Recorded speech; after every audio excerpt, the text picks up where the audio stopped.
Well, hello, everyone. This is John Byrne with Poets and Quants. I have a special webinar today in light of Harvard Business School's announcement yesterday of their round one, round two, and 2+2 deadlines for the 2021-2022 admissions cycle, and the probably not surprising news that they will repeat the primary essay question that they've had for the last 3 years on their application.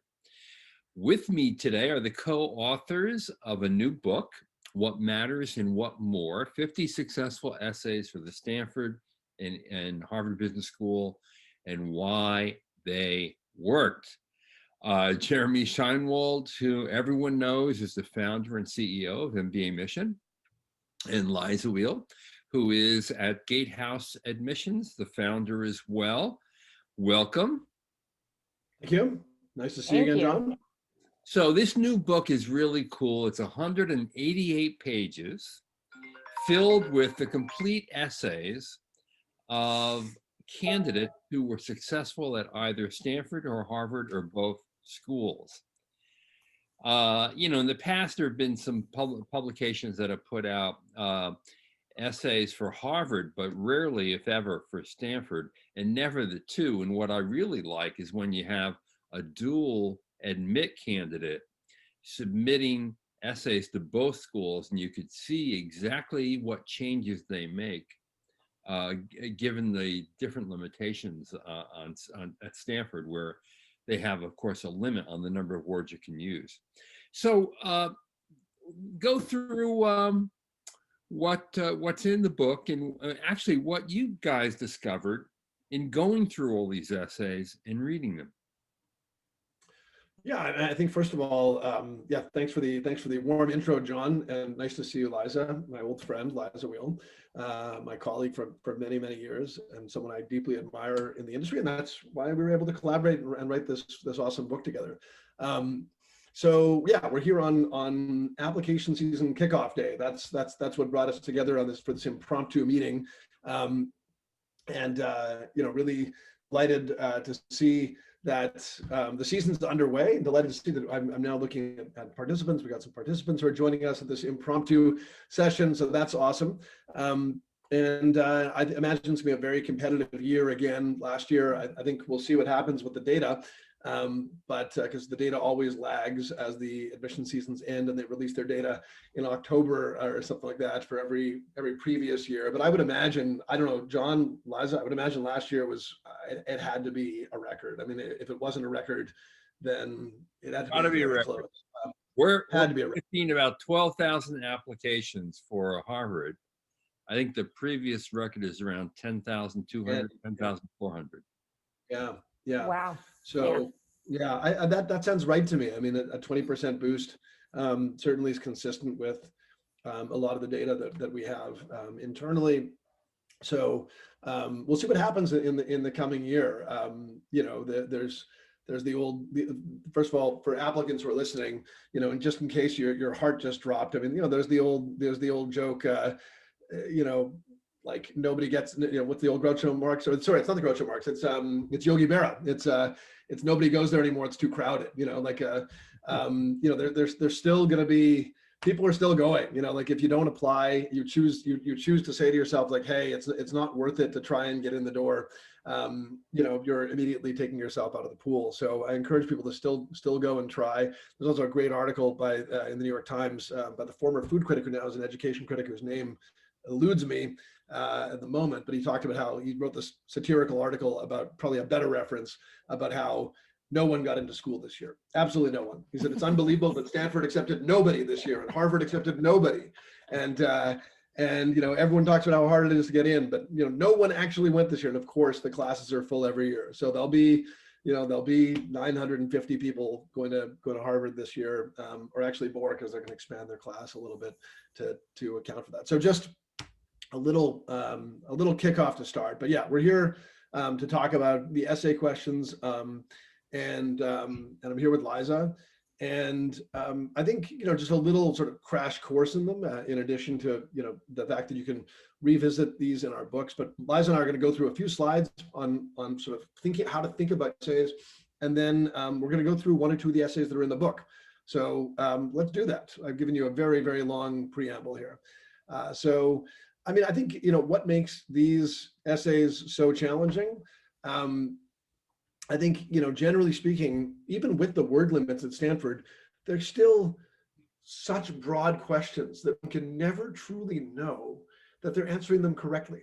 It used to be 20 years ago when I started this business, or a little less than 20 years ago when I started this business, it used to be that a lot of the questions were, tell us about your greatest professional accomplishment and what you learned on that journey. Tell us about a failure. And you just there were discrete prompts where you just knew, hey, I've answered the question. It's hard to have questions that are so broad that, even with some parameters like in 650, that doesn't help you, like no word limit, that doesn't help you understand how to frame your answer. So, these are really questions that are open-ended. It's hard to know if you have the right answer. People have a tendency to feel like they should, especially with Harvard, where they don't have a very clear why Harvard prompt in the application. They feel like they should pander and write at length about why Harvard, and you don't have to feel like you should do that. So I think people feel like it's so broad and yet also limiting in what they kind of want to say, because it feels weird to go through a whole application and not share why Harvard. But we talk about that in our book as well, and give lots of examples where people don't talk about Harvard as well. The answer to this is that I think also why on the positive side is, we're talking about a lot of the reasons why it's so challenging, open-ended and there's no right answer, but it's deeply personal. These are values-driven essays. These essays are about your motivation, your character, fundamentally who you are, and those are questions that we don't get asked a lot in life. When was the last time, John, someone walked up to you and said, fundamentally, John, who are you as a human being? Or Liza, does anyone ever ask you that? I mean, Only no one. yesterday. No. Yeah, exactly. So those are questions we think about, and we ponder them, and yet to really articulate that is to really put ourselves out there in ways we typically don't, and to open ourselves to vulnerability. So I think those are all reasons why these are really so challenging for us. I think when you think about the Harvard essay, what more? What are they really asking for? I mean, they've got a lot of sort of, for lack of better term, data. They do have some hard data like your GPA and your GMAT, but they've also they've got your resume, and they know where you've been, and they can sort of piece some of that together with your short answers, and they're getting a little bit of someone else's color from your recommendations. But this is your chance to give them all of the color to suddenly have go from black and white to color, the old movies to the talkies, as I'm definitely dating myself there once again, my Groucho Marx references. But I think the idea that hey, they understand actually a fair amount about your accomplishments and your walk through life. These are experienced professionals who can tell where you've been through your essays, through your resume, and here's your chance to kind of give some of the color in your, all the colors, or as much as you can, in terms of why you've made the choices you've made, good and bad. There's no word count. Liza and I often debate this, so I'll give Liza a little bit of a word. This is like a big controversy between us. I'm sort of a 1250 to 1500 person.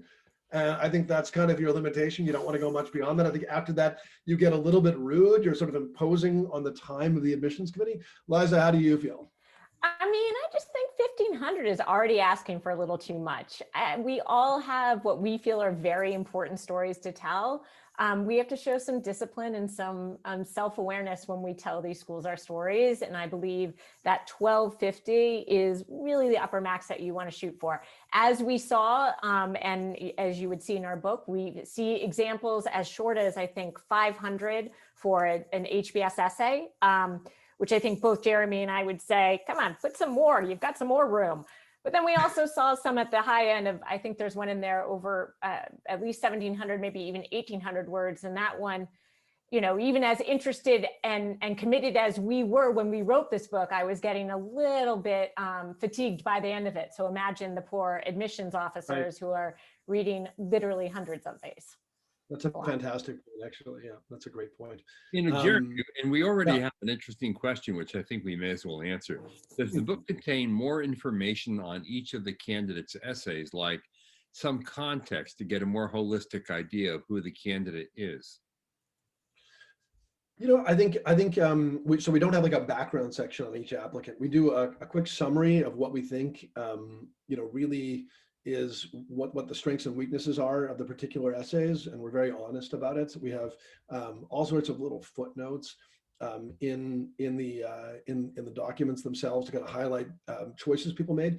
But we actually we're not. And I think that's a really good question, because I think fundamentally everyone should understand the schools admit individuals, not essays. Your essay should be as strong as possible, but it's still, you know, we this again is going to sound like a heresy, but we want your essays to be as strong as possible, except nothing less than the best at both of our firms. But you know, fundamentally, you know, you can't. It doesn't, just because you write an amazing essay, it doesn't mean you're going to get in. You know, and your essay is a reflection of your life, and there are still other factors, including your grades and your. Someone can write a beautiful essay. If they can't prove they can manage the quantitative work, for example, they're not going to get in. So there are all sorts of factors that go into the decision making that the admissions committee has, and we don't give all of that background on every single individual, you know, for privacy reasons, because it's sort of outside the scope of the book. But I think you know, you can still learn an awful lot about each individual through their essays, and you know, their strengths, weaknesses, foibles, you know, views, etc. Liza, anything to add there? Yeah, the only thing I would add is it's kind of more liberating that way. For me, it was really fun to look at all of these essays that people had submitted and they were accepted, and to just see, you know, oh, I would have said, oh, maybe you can put a little bit more into the 500-word essay. But yet here is someone who had a vision of what he, you know, in this case, he wanted to communicate in that essay, and he did so, and he found success. So I think it almost in some way, it's so easy to get tripped up by the numbers, like, oh, I'm lower, so I'm never going to get in, or I'm higher, Right. so I must get in. And that's not it. It's, you know, there are 50 successful essays in here, and none of them are the same. You know, unless, you know, you're looking at the dual applicants in a few cases where they're similar. And, you know, oh, you would never look at one essay and say, oh, this is just like that essay over here. They're also different because they represent different people. So it was almost intentional, or was intentional on our part, to really just look at the essays to give readers an inspiration to tell their story, to tell your story. And, you know, and while you don't have a GMAT or GPA score, what you do have are deeply personal stories that give you tremendous amounts of context about the individual who's writing these essays. And then your comments, both in footnotes and at the top. And in fact, I kind of like when both of you go at this and you have slightly different takes, really add a whole new dimension to the book, and to understanding what people are doing, or what they should do and what they shouldn't do. That's great. Okay, well, but great question. So, like I've always said, you know, you don't need to feel compelled to talk about your career goals, why HBS, and I think people feel like they must. And I think read the book, and I will, when we go through an essay, Liza, remind me. But imagine at the end of this very powerful personal statement that someone, you know, someone just stops and says, and by the way, like this, like the first one we'll read is about just I think it is about an incredible listener. Now listening becomes a superpower for this individual, and it's so deeply touching, and people are very moved by it. When they've read it, people have told me that. I mean, we've done this versions of this presentation before, and just imagine. And by the way, I'd like to go to HBS to, you know, improve on. It just doesn't fit with the rhythm. It's almost like that quick like veering is like the screeching record where you're like, oh, like what happened? Like where are we now? And it's disorienting. So don't feel like you must, and don't feel like you have to wow them. Like your story needs to be something that they have, you know, the story of 6 achievements that they've absolutely never heard before, and that you're an individual of completely singular achievement in your life. Like they're just trying to get a sense of, hey, you know, again, values, and what is this person, what has been their walk, this person's walk through life, and what can they add to the classroom. it's not that if you, again, it's not that if you do that, that you suddenly get in, but it's what gives you your best chance for them to learn about you as a human being and put that layer of color on top of all the data they have. One thing I always tell people to do is to read aloud. Just at the end, when you have it, read it out loud. Have a friend read it that knows you really well. And if they can say, yeah, Liza, this is you. I'm reading this. I know you well. This is you. Yeah, John, I got it. Then you've done your job, and that's all you can ask for. And that's true of Stanford as well. Like, I think, sorry, yeah, what best, we're on the right slide. Sorry, I thought I lost myself there for a second. So, breaking new ground thematically is impossible. Like you're not going to, it's nearly impossible. But, if you're talking about, truth, justice, friendship, teamwork, love, whatever you might be talking about that's most important in your life. Family, I mean, some of these are very, very hard to own. Family is almost everyone prioritizes family. I mean, almost everyone. Health. Some of these things are very, very hard to own. You can still do it. Every once in a while, someone will write about health and it'll be deeply affecting and moving. But the bottom line is sort of, you shouldn't worry that like you're not offering something. You shouldn't worry that if you're offering a theme that like has been discussed before, the odds are overwhelming it's been discussed. It's about kind of coming together, bringing together the story that does make it yours, that really makes you the owner of that story. And so when I wrote speeches, I used to be a speechwriter. I used to say speech writing is assimilating a bunch of is assimilating a whole bunch of cliches together and then taking out the cliches. So it's like, that's kind of the same thing here. It's like you're kind of assembling, sorry, I said assembling, assembling the cliches. So it's the same thing here. I mean, in a way, like you're kind of, if you have a theme that you think is not necessarily your own, that's okay, as long as through personal experience, you are telling a story that is your own, and that's what takes away the cliche. So in 650 words, because that you can steal a few words from Why Stanford. People do that in our book. We point that out.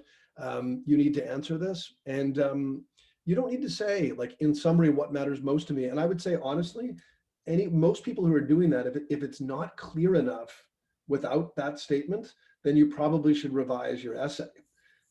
So think about that. And again, you don't need to have like a crazy wow factor.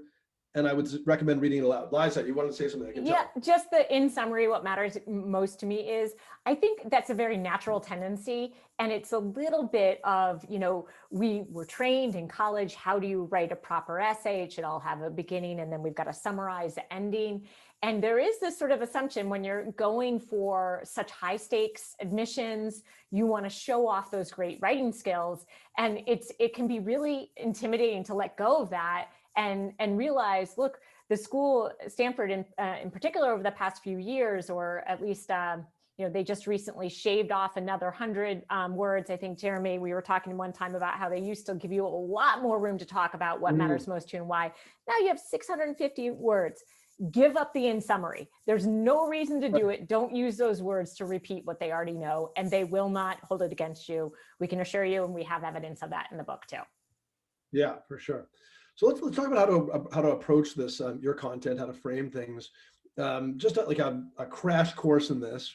But I think just trying to basically just do some, take a step back, close your eyes, sit in that easy chair and really ask yourself, who am I as a person? Like, what are the core values that I stand for? And all these other big questions about life, like maybe you're not going to write a goal statement for Harvard, but maybe, fundamentally, you should still know what is motivating you, what's the root of your goals, and what's been pushing you and driving you, what you've learned from setbacks, or thinking about your greatest accomplishments. Really, the bottom line is just thinking deeply about who you are. And here are just some of the questions that you can ask yourself. This is not the type of thing where you're just gonna like sit down and start typing away on your keys like I don't know, like Jack Kerouac in the 1960s, wherever we had like the scrolling typewriter. I'll stop making these references at some point. He glued his pages together and just kept typing like crazy. That's not this. This is like really a lot of thought and reflection beforehand. One thing that we say if people are struggling, I mean, you should do this anyway, but is kind of just take a step back and kind of like inventory your roles in life. Just kind of say at the most basic level, like this is who I am as a human being. I am a project manager at a consulting firm. Okay. I am an employee health committee leader. So I started our health committee. In my personal life, or my community life, I am the community. I'm a member of a community theater. I'm a board member, and in my personal life, I'm a standout grandson. These are my 4 identities. We're kind of going to simplify as we go, but then kind of look at each one of these identities. This should be easy enough for you, but look at these identities and say to yourself, okay, as a consultant, I've been there for 3 years. I've been on 6 major projects. I'm just going to break them down further. I'm going to, kind of look at this like a tree, and I'm going to put a spot there for each of my 6 projects. And I'm going to ask myself about these projects. How did I manage my client? How did I manage my boss? I had a little team working for me. How did I manage my team? What was my relationship like with with the people who worked at this company? So here's an individual who worked at a failing company, and he was sort of, there are different consulting firms that kind of go in and work with companies that are really struggling, and he was working helping with the turnaround, and he had a whole bunch of consultants that he was supervising. Was there an individual on that team that required special attention, good or bad? The client was demoralized because they're going through bankruptcy. How did you motivate people? What was your relationship like with your boss who was back at the office? You're in an industry. An example I've given before, you're in the auto industry when it's failing, and you're working with 2 different companies or a supplier to one. How do you keep your wall so that you're not sharing information? Are there ethical issues? So this is just one of 6, let's say, projects, or 3 projects, or depending on how long this person's projects are, where he or she would go through and kind of break down those experiences.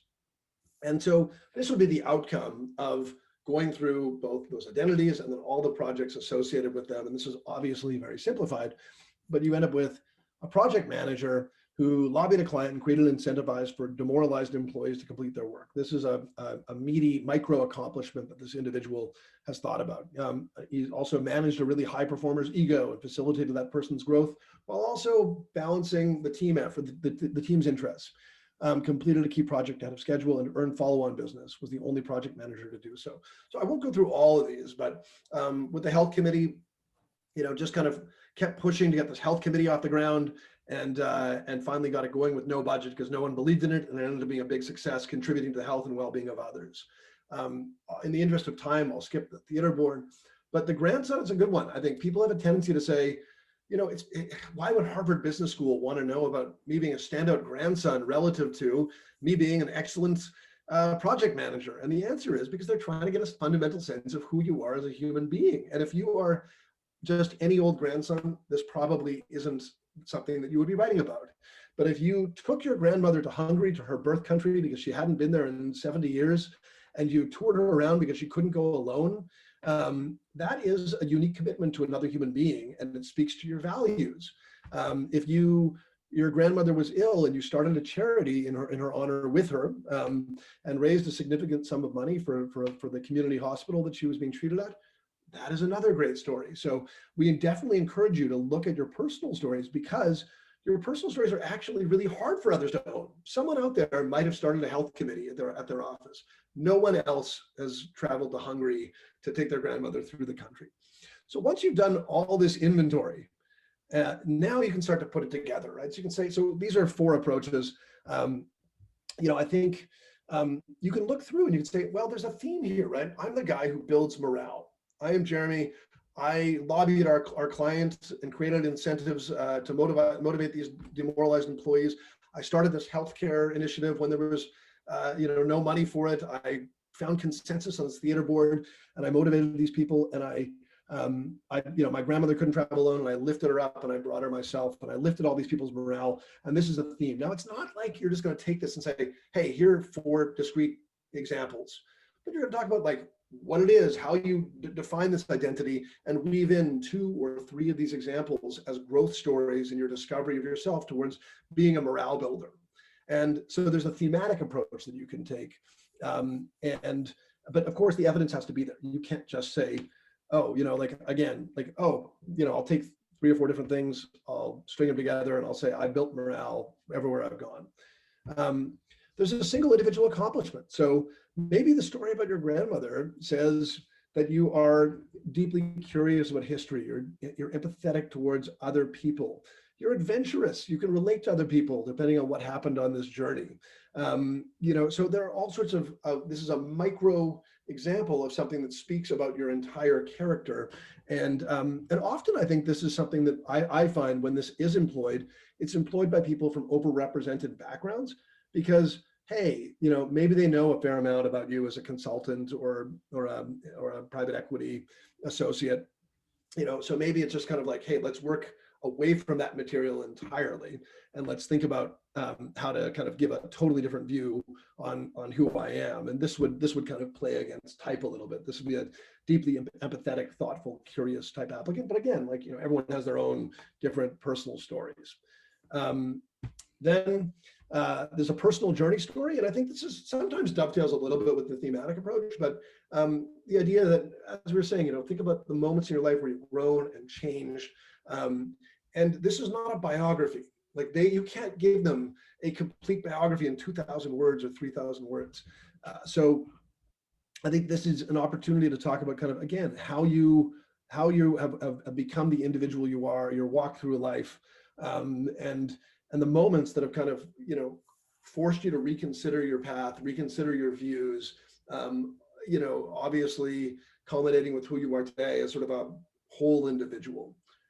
Liza, do you want me to throw you the mosaic? Do you want to talk about that? Sure. Let's see if I can pick it up quite as eloquently as you have been doing on these. So the mosaic approach, it's like a little bit of a combination of the journey and the opposite of a thematic, if you think about it.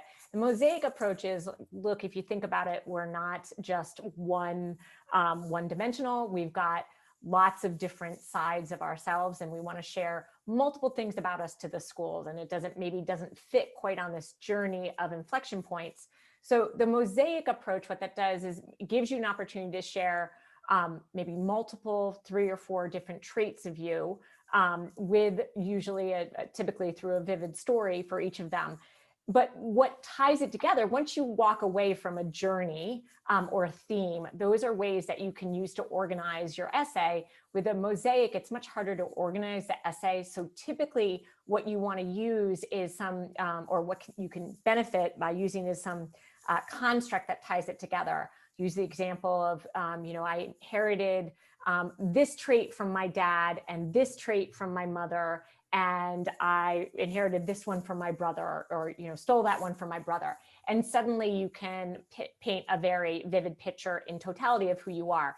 In general, this typically only, or will work better for HBS, just given the existence of the most, what matters most to you for the GSB. That implies there's one singular answer. It might be able to still work for GSB, but it's much more, readily available to use for HBS. And similar to the journey, this is a really hard one to say, give a concrete example. It's all going to depend on you. And again, what are the things that you really want to share with the school, but then being thoughtful about how you can tie them together in a way that just doesn't feel too disjointed. I learned a ton from writing this book, and this was an approach that I think was really illuminated for me when I read one by an applicant who wrote about zip codes, that there's different zip codes that he had lived in and what they meant and how they'd affected his life. And I was like, wow, this is a great example of kind of tying together disparate elements in this individual's life through a very sort of clever device that isn't cloying. It shows that this is a very creative person. So if you're looking for one in the book, that's one that I really loved. Leslie, go ahead. Yeah, I was going to just add, I know we've been going over this part really quickly, these different approaches, and just know that we do explore each of these in depth in the book as well. And a few times, point out, just as Jeremy did, examples that illustrate each of these different kinds. Okay, so let's talk about how thoughtful narrative, then let's get to some examples here. I guess we'll pause and give people time to read them. So a thoughtful narrative, So, just understanding like showing versus telling, like, I guess that kind of relates back to our thoughts on what matters most to me in life is individuality. I started as an entrepreneur because I wanted to be an individual. I didn't want to be beholden to others. It's like, that's not the same as, that's not the same as simply launching into your narrative and revealing that, that kind of independence and individuality is really important to you, right? So showing is a way of using the narrative to make your point, and telling is explicitly telling the reader what you want to hear, which generally speaking is not that interesting. It doesn't hold their attention. It's not descriptive. It's hard to express your values by saying, I find that teamwork is at the core of everything I do. I'm a great team player because I care about others. We need the example of caring about others. Just keeping it simple and honest. This is not we don't need to rip your essay out of our book and put it, in the lives lived, section of the newspaper or something like that, of the New Yorker or the New York Times or something like that. That's not what this is about. This is very often, if you look, it's extremely simple. And then, really, you want to be pretty reflective. We want to be able to know what you learned, why you took, certain turns in your life. And again, like, really at the end, hopefully it'll reveal who you are and what you stand for. So let's go to an essay example here. I guess our viewers probably possibly haven't read this. And I guess that's okay. I guess they can pause the video at this point, and if they're watching this on record, they can pause the video and read this. In fact, maybe I'll move it ahead one so that they can even pause and advance. And unless, Liza, do you think we should give people time to read it now? Or should we just jump into a discussion of it? Just jump into it. Yeah. Jump into it. We'll defer to John. Okay. Go for it. Okay. I mean, so I think what I love, there's so many things I love about this essay. It's when you talk about someone who is very much aware of themselves, Paul, these are disguised names, is deeply, deeply aware of who he is, and the story is, I guess, the story of a growing awareness, of himself and what makes him himself and of his strengths.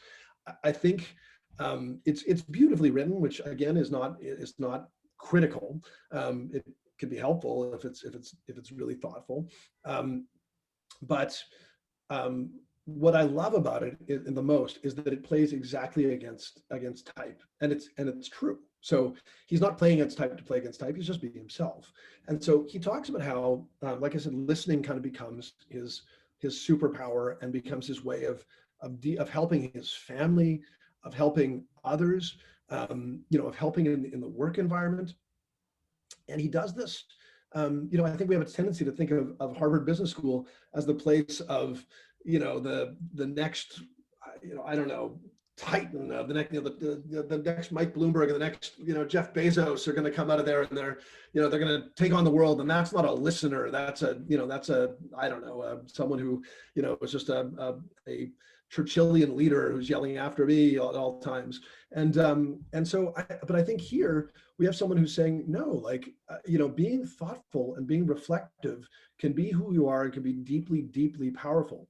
This individual talks about how he starts by saying that, that he, it's not all a perfect world. It sounds like it's going to be a remarkable, it is a remarkable story, but it sounds like it's going to be totally incredible as he talks about his father's, I think it was a double lung transplant that he was preparing his family for, and how he helped to get his father to that place.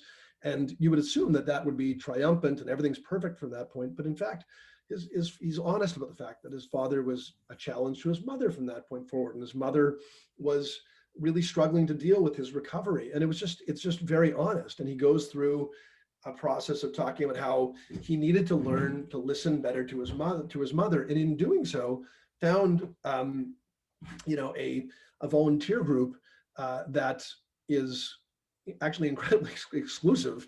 They have a dropout rate higher than the Navy SEALs, and he joins a suicide hotline, and he has to learn to talk to people and to listen to people, and never to delve into cliche, but to allow them to open up to themselves and unburden themselves, and even I think that takes a risk in saying that he talks about his how he had to listen to someone who he didn't care to listen to, really, someone who had been a serial pedophile, and but this person had no one to turn to except for us, he says. And he talks about how he had to treat this person equally and with empathy, and how he had to cast aside his presumptions and just focus on talking to this individual, so that he could help this person wrestle with his struggles and hope that this person would be at less risk to reoffend. Anyway, it's that level of honesty is, it gives you a sense of how this person conducts themselves, and how that this is deeply empowering for him.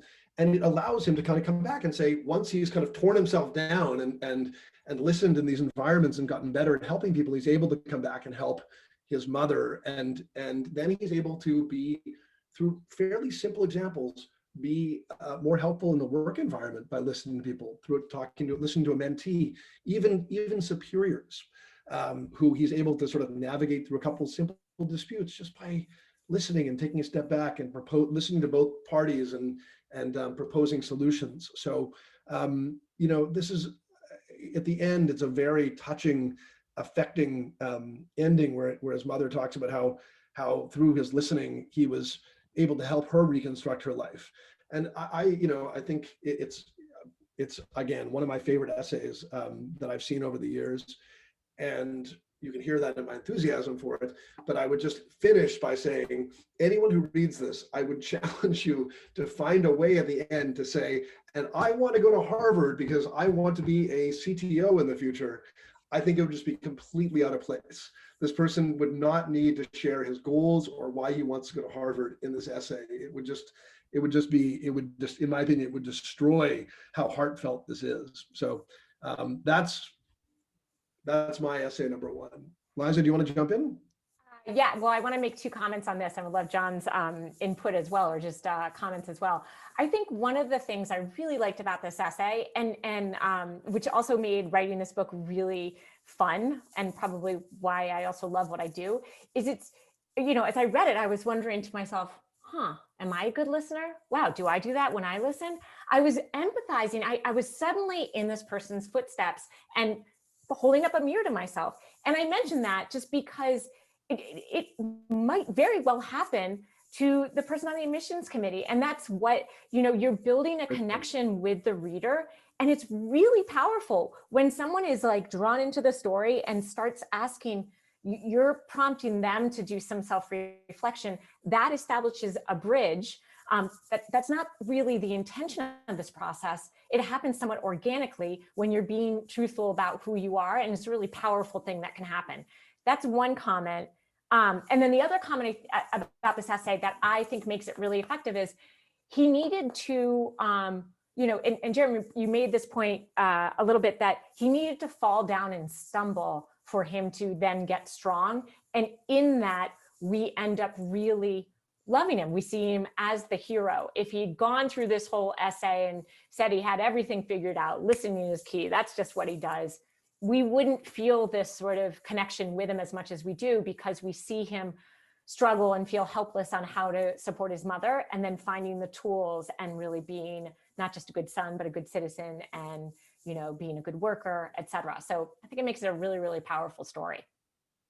If I may, I think, and then I want to move to your essay, Liza, but I think, one other thing is we talked before about pandering. And it's like, if this person had given up and said, you know what, I don't believe that listening is going to be sufficiently like macho or something like that. That's not a boardroom skill that someone's going to say is CEO material. I'm going to write instead about, entrepreneurship, and tried to like string together a bunch of quasi-entrepreneurial stories that just weren't there and weren't sincere. That person would have destroyed his chances. I mean, I happen to know this applicant, and I think that people, have a tendency to kind of like, again, say like, okay, well, at Stanford, I'm gonna write about entrepreneurship. Or when it's Harvard, I'm gonna talk about like rah leadership. And it's just write about yourself. This person was so himself and it just worked. I've been talking for the lion's share here. John knows me. John knows I'm a talker. Liza knows me. She knows I'm a talker. I'm gonna turn it over here. Let me just All say, right, yeah. this person has an incredibly powerful story, and he tells it well. But there are a lot of candidates who don't have a story that powerful. Are they at a loss against people who have these remarkable yarns that they can spin in a MBA admissions essay? So I actually think, yes, the double lung transplant is kind of, it's kind of a happenstance fluke in this person's life, that maybe, I mean, obviously is on a personal level was probably quite challenging and traumatic, but objectively in terms of this essay, maybe that gives them a small advantage in quotes in terms of bringing the reader in, but the rest of it isn't that different. It's, I mean, he did some volunteer work. He supported his family, and he was a good mentor and a good team player at the office. It's like I think that we, in framing things so that he reveals his values, he captures your imagination, John, and that's why he did his job. Yeah, he's But got outside of this, journalism, we called it a hook. yeah, but like outside of that, like the, if you read through, you read through what happened at his office, he's not talking about how he took charge of the big project. He's talking about how he made sure that someone was heard and could contribute. He's talking about how he had two senior managers who were at odds, and he kind of found a little way to thread the needle and bring them together. Like this is not something that other people can't own. And I think that's true of many of these essays. Liza? Yeah, the only thing I would say is, look, it still goes back to something, Jeremy, you said. It's not that they're not accepting essays, they're accepting applicants. And what I mean by that is, look, they are looking for strong internal motors. They're looking for people who have the skills to be leaders, whether they are loud, vocal leaders or quiet, supportive leaders. So they are going to be looking for clear evidence of that in all of these essays. But, if you don't have if you haven't been coaching people on a suicide hotline, which, gosh, that must have been intense. And maybe you haven't had that experience, don't worry. Think about those times where you have been at your best or at your worst and come out on top. And those are the stories that are still going to create the emotion for the reader, the connection with the reader, and really give that window into you. So yes, to a certain degree, you need those ingredients of who you are as a character to get into these schools. But in terms of the surrounding context, you don't need the wow in there. And I actually think that's a good segue over to Andre. So Andre, this is Andre's HBS application, our essay. And in this journey, and Jeremy, you can, if you want to scroll in case people want to do that. You can hit the pause and read. There we go. Great. Thank you.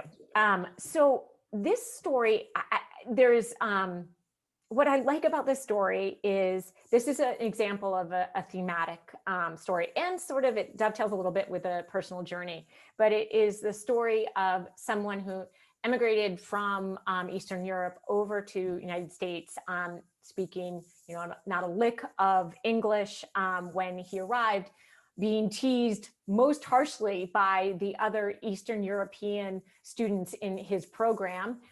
And, little by little, he makes the transition of being on the outside to not only finding his way inside. He actually mentions being elected class president as an 8th grader, which you might say, why on earth would I ever mention anything from the 8th grade? But it was a very important moment for him because he was suddenly on the inside. This person that was out there watching the Olsen twins to learn English and to learn to drop his accent was now in the middle of it. And so if you've got a story from your childhood that's relevant, don't be scared to use it. But then by the time he gets to college, he now sort of wields this as a force of building community, bringing outsiders in, hence the name Getting Outsiders In. But if you look at, if you look at any of these stories, he talks about how he gets involved in student government when he's at college. And then he talks about his role, I have another point on this, his role in the workplace where he mentors, where he creates a new product to help his group.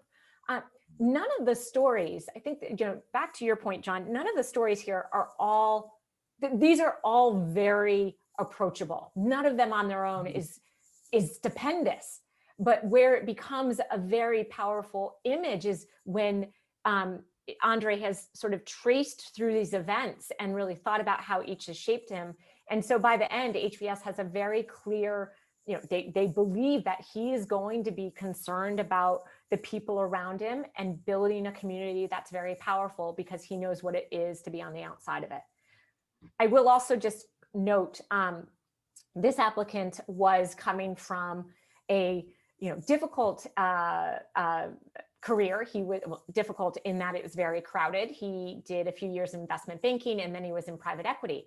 And you'll see there's very little mention of either of those two things in here in this essay.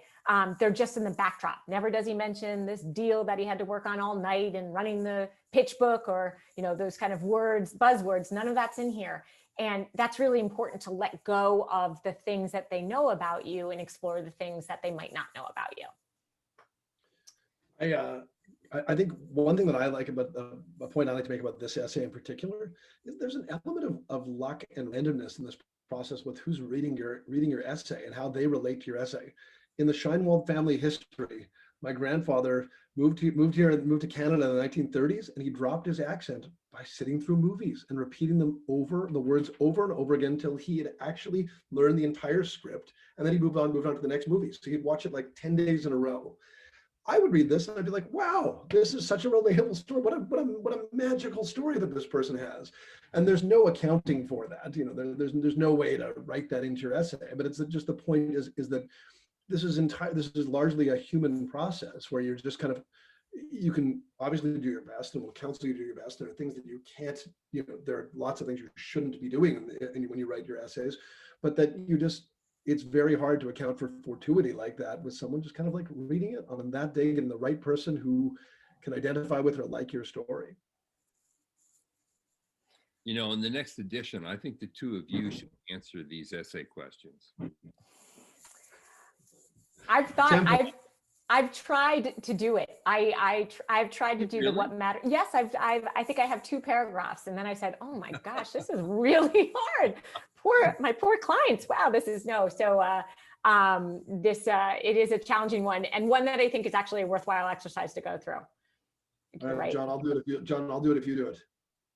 Well, your story about your grandfather immediately, I think that's a lead. That's a hook, man. The only thing is they often say, this can be really deeply personal, and there's so many other things we could talk about here. One that there was a brilliant point in my mind that just escaped me a second ago, but, this can be very personal, so much so that, this might not even be an essay that you might have 1 or 2 friends who really know that side of you. It might be your parents, it might not be. It is a very, HBS less so, or you have more wiggle room because they're not asking for that singular force within you. But as Jeremy said at the very beginning, it is the process of trusting you are who you are and being okay with that and having the confidence to share who you are with somebody else. It's incredibly difficult. It's incredibly difficult to get to the answer for yourself and then to express it in a way that connects and is honest and is like, wow, I'm putting it all out there. That's really, really tough. Here's another cool thing about the book that just occurred to me as we're talking about the intimacy that people are willing to share with admission officials.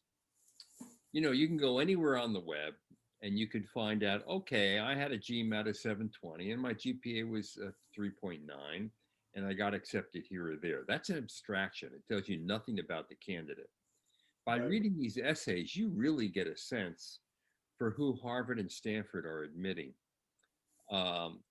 So you may not, we don't, this is one dimension of the application, but what you're getting is a deep feel for who these people really are and who gets in.